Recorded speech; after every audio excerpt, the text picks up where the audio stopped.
He tried to lock the machine and began struggling. In an instant, his legs buckled. The massive weight came crashing down, snapping. The most painful gym deaths ever. The barbell incident. It was the early hours of a Tuesday morning in St. Charles, Missouri. The gym was entirely silent, and it was the kind of silent that only came when the world outside was asleep. At around 2:50 a.m., if you know, Bob, you know this the best time to go into the gym. I'm gonna be so for real with y'all. At night, ain't no one there. You ain't gotta worry about girls wearing booty shorts, worrying about you looking at the booties that they trying to show off. Bro, I promise y'all, this like top 5 times to ever go to the gym. No bullshit, pure vibes. a young 23-year-old woman would be the only one in the gym finishing what should have been just another workout. She was a paramedic, the kind of person used to helping people, saving lives, and bringing the injured to safety. The woman would step into a Smith machine and now being the only one there, that's crazy. Hell no, yo. rack weight onto its barbell, and then she began squatting it. The only issue was that the weight was too much for her. In the middle of her set, she began struggling. She tried hard to re-rack the weight, but no matter how hard she pushed, the bar wouldn't go up. Then, in an instant, her legs gave out. She lost balance and the heavy bar dropped with no spot. The machine pinned her down, trapping her beneath the crushing weight. And unfortunately, since she was the only one in the gym, nobody was around to hear or see her struggle. Oh my God. For nearly half an hour, yo, this gotta be top 5 worst ways that pass away. I'm not gonna lie to you. You telling me for half an hour she was like this? Hell nah, bruh. And no, I'm not gonna say no too much about her going over her PR or anything like that, cause bro, sometimes I be doing the same shit too. I'm talking about I be in that bitch feeling myself, bro. she laid pinned and crushed under the pressure of the weight before another gym member finally walked in and found her. But by then, it was already too late. The member tried to help and called 911, but by the time paramedics arrived, they couldn't do anything for her. Damn. Her co-workers at the Christian hospital remembered her as vibrant, full of energy, and always lighting up the room with her smile. Damn, rest in But peace, that for promise, real. That brightness was extinguished in a freak accident that lasted only seconds. Even in a place meant for health and strength, danger can hide in plain sight. If you're lifting heavy weights, always remember to bring a partner. There's been a number of times where I've gotten trapped underneath weight without a spotter, but I was fortunate enough to have friendly passerbys help me out. So even if you don't have a partner to work out with, try to work out when the gym is active and has other people in it. I'm saying, you will never catch me in a ghost gym. Hell no. And you can be as loud as you want, but at the same time, bro, if something go wrong, your ass is grass and death is a lawnmower. Hell no. May this woman's soul rest in peace. Rest The in leg peace. press incident. That's rough. That was 8 rough. years ago, in Vadodara, India, a middle-aged man walked inside of a gym for what should have been a normal workout. He moved from one exercise to another until he finally settled in front of the leg press machine, a piece of equipment built to test and improve raw lower body strength. I'll be The doing man this. began racking weight onto the machine until it was fully loaded with plates stacked heavy on both sides. But now this right here, I'm gonna be honest, if he died because he standing up too high, I can't even blame him, bro. I be doing the same shit, bro. I remember I was at Planet Fitness, bro. I loaded that hole up with like 300 pounds. And that it felt like nothing, bro. So if I had the opportunity, I was loading that at 800. I'm gonna keep it a buck, bro. Ahmad climbed in, positioned his back against the pad, and began pressing. At first, everything seemed fine. Surprisingly, as his legs pushed the machine, the estimated 1,000 to 1,400 pounds he was leg pressing actually moved. Damn! But then came the moment of truth, re-racking the load. He tried to lock the machine and began struggling. In an instant, his legs buckled. The massive weight came crashing down, snapping his left leg backwards with a sickening crack. The gym floor filled with screams as people rushed toward the mangled machine, the horror of the injury plain for everyone to see. But, by some miracle, the man survived. Nonetheless, the leg press still had done its damage. It had left him with a horrible, gruesome injury, and a lesson that would haunt him forever. Don't ego lift. It's not worth your legs. The shake incident. It was the end of New Year's Eve in Wales. Okay, maybe I'm trim. You know what I'm saying? I'm happy he lived, but don't this thing say deaths? Nah, shout out to him for living though. Nah. An aspiring musician and fitness enthusiast had completed his day and decided to finish the night off by preparing a protein shake to drink. Oh, this As is you could amazing. guess, this was something he had done countless times before. But this time, he would try something new. What? Because after all, it was New Year's. His friend recommended that he add a specific powder into his shake, and excited to test it out, the man put a teaspoon of the powder into his drink, blended it, and began drinking it. And then, nothing happened. What? The drink was just a little bitter, and so he sent a text message to his friend complaining about its taste, but I think my protein powder has gone off. Anyway, night lad, see you in the morning. What could I have possibly told him to put into his drink? other than that, he was fine. Then the man went to sleep to end his night. Unfortunately, he wouldn't live to see the next morning. You see, the powder the man put in his protein shake was just caffeine. Yeah. But it wasn't the regulated kind that you'd find in your Starbucks coffee. It was pure, raw caffeine. He only put just a teaspoon of it into his drink, which doesn't necessarily sound that bad. I say that sounds That is, normal. until you realize that one of those teaspoons was equivalent to 70 cans of Red Bull, and he just gulped it down. God damn! Wait, how the f he go to sleep off of all of these though? I'm confused. You telling me he ain't feel that shit? I thought caffeine kicked in within like 10 minutes. In one sitting, the man shot up awake in a cold sweat. Almost immediately, his body began revolting.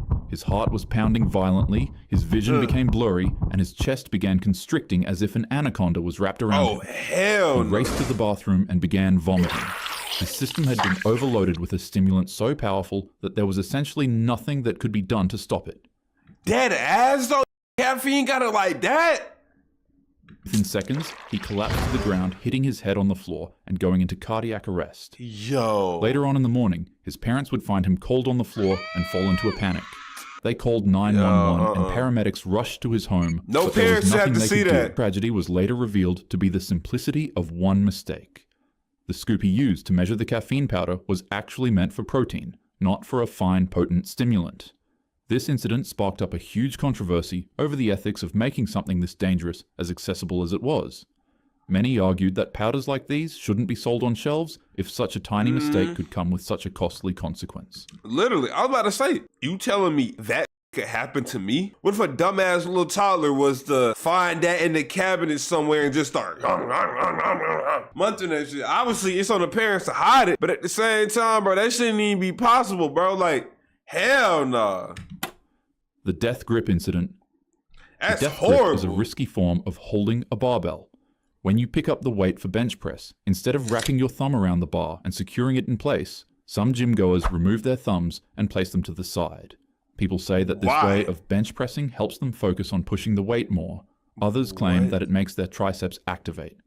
Nonetheless, it's a stylistic way of benching that is extremely dangerous. Wow. It's like, what are we doing, bro? And on a Monday, at a gym in Ankeny, Iowa, a 22-year-old student at Iowa State University would find this out the hard way. The weights clanged, the music thumped, and lifters pushed themselves through the grind.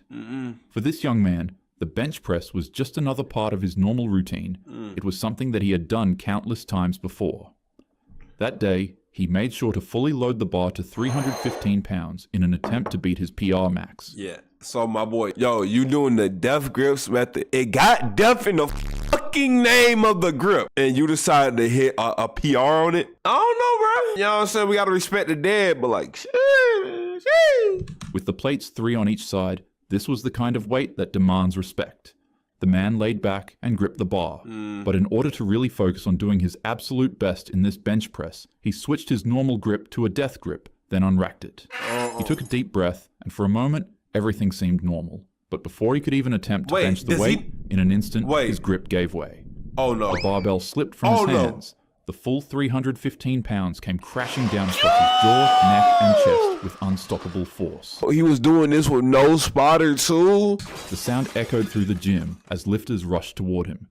Massive internal injuries were already done. His spotter and bystanders fought to pull the bar off. Oh, he had the a damage was spotter. irreversible. The man was rushed to the hospital, but despite everything doctors tried, he passed away from his injuries. His coach later said, "He was lifting weights, something I did with him 1,000 times. But that's the cruel truth of the bench press. It doesn't take recklessness, only a second of misfortune. I hit the gym frequently, and I won't lie, I usually find myself using a death grip whenever I'm doing bench press. But the truth is, no lift is worth your life. That's Always true. use a safe grip, have a spotter, and never gamble with 300 pounds of steel. The gym should build you up, not bury you. May this man's soul rest in peace." Yo, facts. Rest in peace, The bro. dumbbell incident. Nightmare fuel? Okay. Evening inside a small gym in Metapaly, Telangana. The What clients is had that? finished their training, the weights were racked, and the silence was broken only by the clink of iron as a 34-year-old trainer and owner cleaned up his facility. But then, out of nowhere, the calm was shattered. 3 men walked into the facility, and for some odd reason, an argument broke about between the two parties. As the feud reached a boiling point, without warning, one of the men grabbed a heavy dumbbell and drove it into his face, God damn! instantly obliterating the man's head. The men began smashing the trainer's body with dumbbells, striking his chest again and again, with each blow being more devastating than the last. The trainer's body was left mangled on the ground, and the place that he had once built to help people improve their bodies and strength now became his final battleground. In his own, The assailants fled immediately after, but luckily they were caught by the gym's security camera as they disappeared into the night. The man was rushed to a nearby hospital, but the injuries were too severe. Doctors fought to save him, but he succumbed during treatment. Investigators believe the motive may have been personal, a suspected love affair, or twisted grudge. Something definitely not worth a human life. Exactly. The incident. Wait, did they get caught? Yes or no? I'm so confused. Quiet Friday evening, a 39-year-old Indianapolis man walked into a Planet Fitness on Hardigan Street. He checked in, went about his routine, and got ready to leave after finishing everything he needed to finish. But before he left, he decided to make a quick stop in the gym's tanning bed to give his skin a nice finish. It was quick. The man hopped into the tanning bed and was blasted by tanning lights for 10 minutes, left the gym, went back home, and slept happily ever after. Okay. Except that's not what happened. You see, the man's car was left parked in the gym's lot. It never left. And his family became extremely worried when he didn't return home for a day. One day turned into 3 days. And before you knew it, the truth finally came out. The man struggled with an addiction that I can't mention on YouTube. It's speculated that the man had consumed some of the substance before slipping into the tanning bed. And while the machine tanned his skin, he quickly realized that he had consumed too much of the illegal substance. He began convulsing while trying to escape the tanning bed, but it would be to no avail. For 3 whole days. Yo, they fried this. Yo, he genuinely got freaking fried. The man would remain stuck inside with his body trapping the energy from the device's UV lights, causing him to become disfigured. Finally, a staff member of the Planet Fitness discovered his body locked inside of the tanning bed. Yo, they turned this to E.T. the alien, bro? What the? Yo, what? There since Friday, alone, silent, and hidden in plain sight. Authorities were immediately called when they found him, and by the time police and investigators pieced it together, questions were everywhere. Why did it take so long for someone to find him? Why did no alarms go off? I'm And saying. was it really just the substance he consumed that caused him to become stuck in the tanning bed? His mother later confirmed he had been struggling with an addiction, but she still remembered him as the kindest person with the softest heart. The gym is where you shape yourself into the best version of who you can be. It's a place that builds not only strength, but also health and happiness. Facts. But none of that matters without safety. Safety always comes first. Of course. Train with a spotter when you can, pay attention to your muscles and joints if they warn you to slow down, and never load more weight than you're truly ready to handle. With that being said, have a happy day. You know what? I needed this. Appreciate it. Alright, yo, can we play the video? Alright, just a picture. Okay. Anyways, though, that was an amazing video by Talking Hat again, bro. Yo, make sure y'all subscribe to Talking Hat, bro. Yo, he making these bangers. And make sure y'all subscribe to the YouTube channel and follow the Twitch, bro. I'ma see y'all. Peace.